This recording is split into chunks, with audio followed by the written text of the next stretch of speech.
ಇದು ಕಲ್ಯಾಣಿ.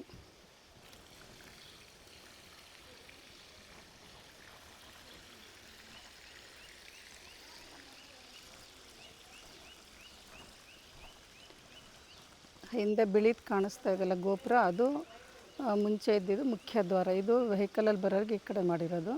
ಆ ಕಡೆಯಿಂದ ಇಳಿದೋದ್ರೆ ಪಪ್ಪೂರಮ್ಮ ದೇವಿ ದೇವಸ್ಥಾನ.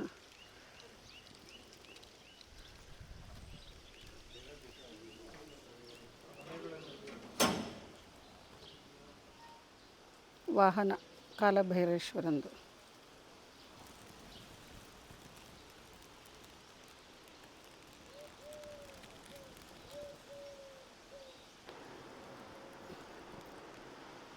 ಪ್ರಾಂಗಣ.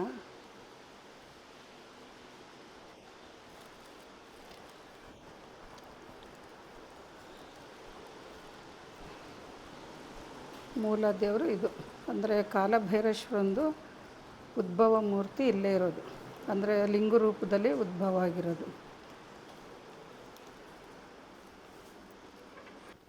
ಎಲ್ಲೂ ಇಲ್ಲ, ಪ್ರಪಂಚದಲ್ಲಿ ಎಲ್ಲೂ ಇಲ್ಲ ಉದ್ಭವ ರೂಪದಲ್ಲಿ ಕಾಲಭೈರವ ಇರೋದು. ಇದು ಮಾತ್ರ, ಬೇರೆ ಕಡೆ ಎಲ್ಲ ಮೂರ್ತಿ ಇರೋದು. ಇದು ಉದ್ಭವ.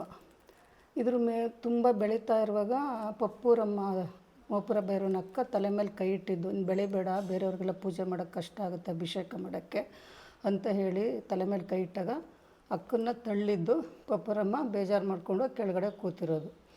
ಇದು ಇನ್ನೂ ಮೇಲಿದೆ, ಇದ್ರದ್ದು ಸೀಲಿಂಗ್ ತನಕ ಹೋಗಿದೆ. ಆಮೇಲೆ ಇನ್ನೂ ಮೇಲಿದೆ, ಅಲ್ಲಿ ಅಭಿಷೇಕ ಮಾಡೋದು. ಇದು ಮೂಲ, ಇಲ್ಲಿಂದ ಉದ್ಭವ ಆಗಿರೋದು.